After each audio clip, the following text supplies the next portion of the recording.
নমস্কার, update you চ্যানেলে আপনাদের সবাইকে স্বাগত।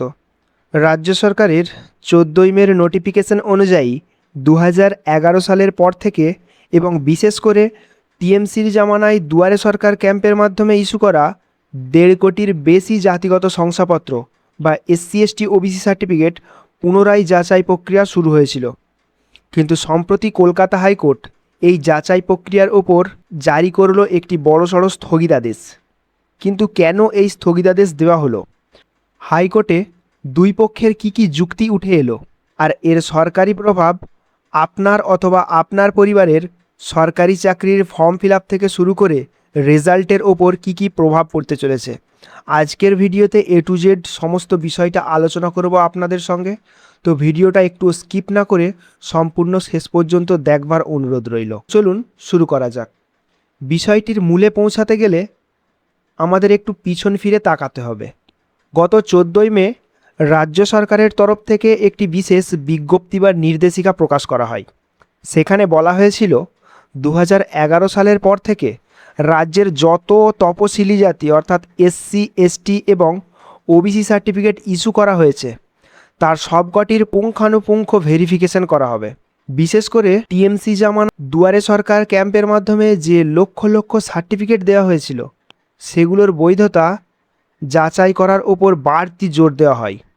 রাজ্য সরকারের লক্ষ্য ছিল যদি কোনো জাল বা ভুয়ো সার্টিফিকেট থেকে থাকে তবে সেগুলিকে চিহ্নিত করে বাতিল করা, এবং এই কাজের দায়িত্ব দেওয়া হয়েছিল জেলা শাসক, SDO এবং BDO লেভেলের সরকারি আধিকারিকদের।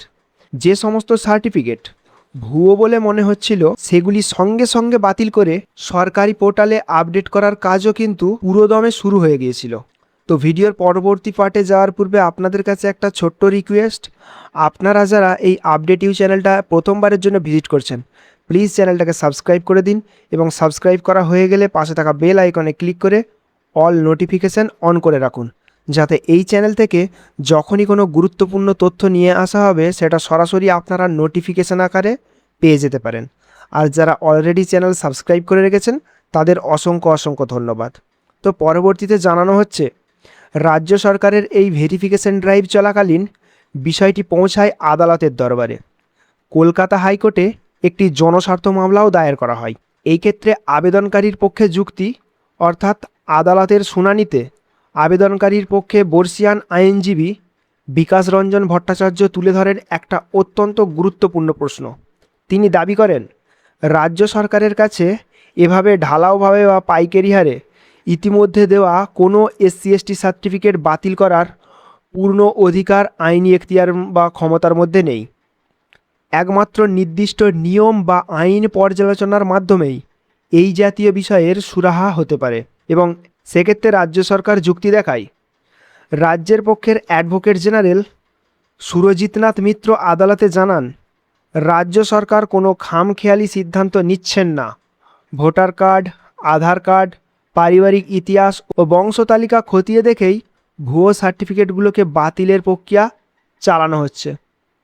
তো এই ক্ষেত্রে হাইকোর্টের যে রায়টা দেয় অর্থাৎ দুই পক্ষের সওয়াল জবাব শোনার পর কলকাতা হাইকোর্ট জানায় এই বিষয়টা অত্যন্ত সংবেদনশীল এবং এতে আইনি জটিলতা রয়েছে, তাই এই বিষয়ে দীর্ঘ ও বিস্তারিত শুনানির প্রয়োজন আছে।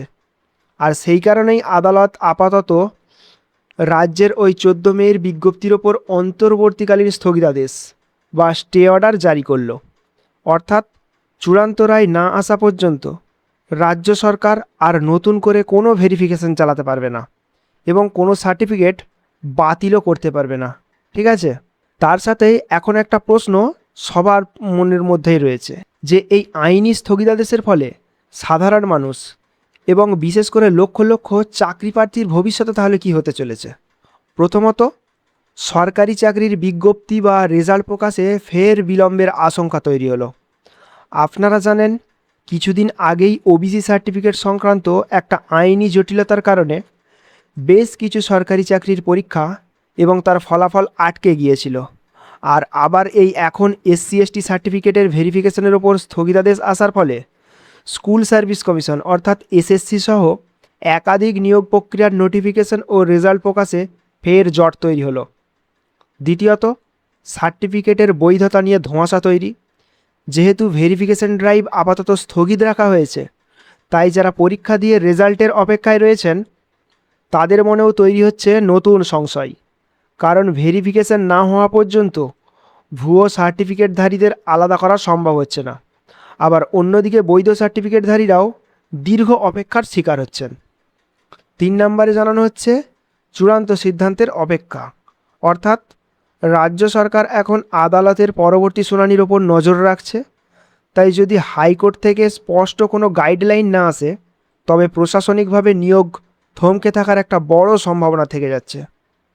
সুতরাং এক কথায় বলতে গেলে কলকাতা হাইকোর্টের এই রায়ের ফলে রাজ্য সরকারের ভেরিফিকেশন ড্রাইভ আপাতত থমকে গেল ঠিকই, কিন্তু এর ফলে সাধারণ চাকরি প্রার্থীদের অপেক্ষা আর অনিশ্চয়তা আরও বেশ কিছুটা বেড়েই গেল।